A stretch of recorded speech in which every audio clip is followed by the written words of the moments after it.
नमस्कार दोस्तों, आरुषि देहाती ब्लॉग में आप सभी का स्वागत है। आशा करती हूँ आप सब लोग ठीक होंगे। तो आज हम आप सबके बीच लेकर आए हैं एक प्यारा सा चुटकुला सोहर का उठान गीत। बहुत ही प्यारा सोहर का उठान गीत, चुटकुला गीत है दोस्तों, एकदम चटाकेदार है दोस्तों। ये हर सब्जी पे गीत का मतलब बताया गया है कि हमारे ससुर जी क्या लगते हैं, हमारी सास क्या लगती है, हमारी ननद देवरा जेठा क्या लगते हैं। हर सब्जी के ऊपर गीत गाया गया है दोस्तों। आप लोग सुनिएगा और कमेंट में ज़रूर बताना दोस्तों ये प्यारा सा चुटकुला सोहर का उठान गीत आप सबको कैसा लगा। तो देर न करते हुए चलिए सुनाते हैं प्यारा सा गीत। क्या क्या बनाऊं साग सब्जी बता के जाना, क्या क्या बनाऊं साग सब्जी बता के जाना, क्या क्या बनाऊं साग सब्जी बता के जाना, क्या क्या बनाऊं साग सब्जी बता के जाना।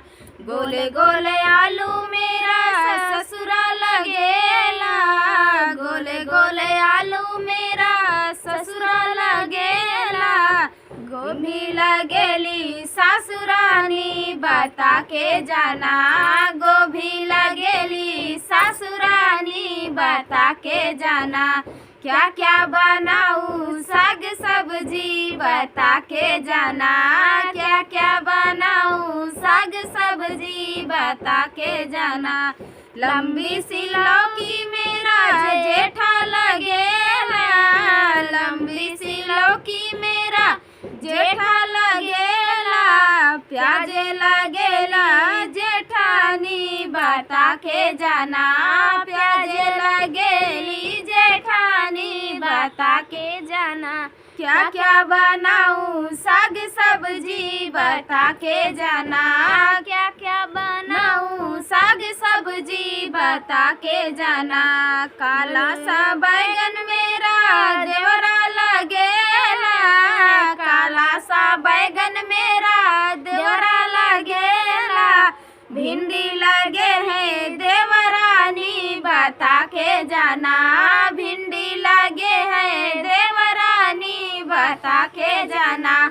क्या क्या बनाऊं साग सब्जी बता के जाना, क्या क्या बनाऊं साग सब्जी बता के जाना। ऐसा कद्दू मेरा नंदोई लगे है, मोटा सा कद्दू मेरा नंदोई लगे है, मिर्ची लगेला ननद रानी बता के जाना, मिर्ची लगे है ननद रानी बता के जाना। क्या क्या बनाऊं साग सब्जी बता के जाना, क्या क्या बनाऊं साग सब्जी बता के जाना। लाल टमाटर मेरा सजना लगे है, लाल टमाटर मेरा सजना लगे है, शाही पनीर उसकी रानी बता के जाना, शाही पनीर उसकी रानी बता के जाना। क्या क्या बनाऊं साग सब्जी बता के जाना, क्या क्या बनाऊं साग सब्जी बता के जाना। तो ये प्यारा सा चुटकुला उठान गीत आप सबको कैसा लगा दोस्तों कमेंट में ज़रूर बताना। मिलते हैं अगले वीडियो में एक नए वीडियो के साथ, तब तक के लिए जय श्री राम। नमस्कार दोस्तों, आरुषि देहाती ब्लॉग में आप सभी का स्वागत है। आशा करती हूँ आप सब लोग ठीक होंगे।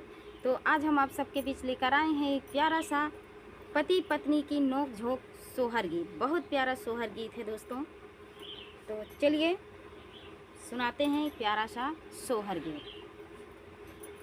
ऊंची ऊंची बखरी ससुर जी के तबहु ना बायर बाहै तबहु ना बायर ललई हो। ऊंची ऊंची बखरी ससुर जी के तबहु ना बायर लगई तबहु ना बायर डोलई हो।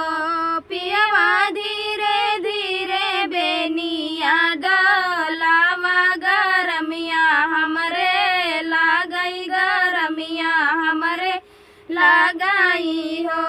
पियवा धीरे धीरे बेनिया डोला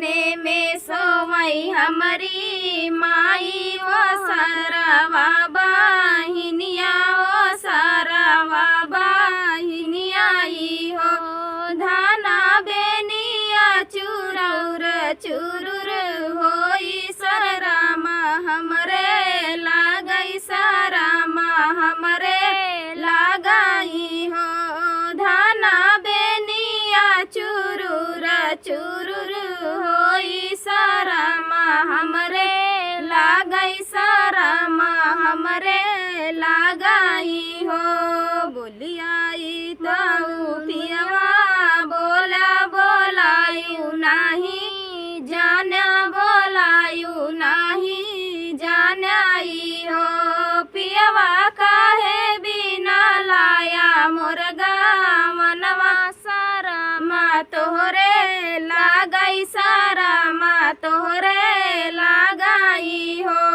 पियवा काहे बिना लाया मुर्गा मनवा सरमा तोहरे लागई सरमा तोहरे लगाई हो जाऊ हो बई माई से बिटिया बापैया कई दुलारी बापैया कई दुलारी बेटी हो पियवा दुई चार लाला ना हो वऊ बैता तो का नाही दे बैता तो का नाही दे बाई हो पियवा दुई चार लाला ना हो वऊ बैता तो का नाही दे बैता तो का नाही दे बाई हो भैया पाने मायरी बेटा या पाने बाबा के बेटा हो